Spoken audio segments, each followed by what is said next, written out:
ସେମାନେ ଆନ୍ଦୋଳନ ଦୀର୍ଘ ଦିନ ହେଲା ବସ୍ତାରେ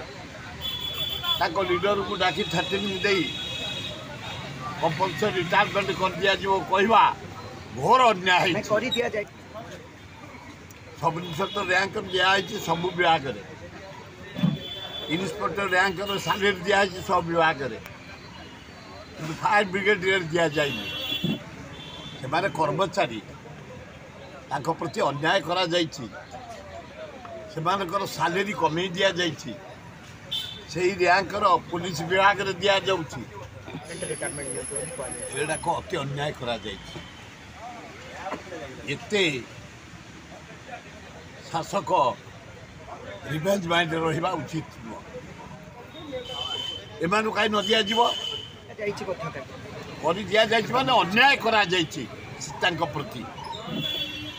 आंदोलन दीर्घ दिन है बस्तार लीडर को डाकी 13 दे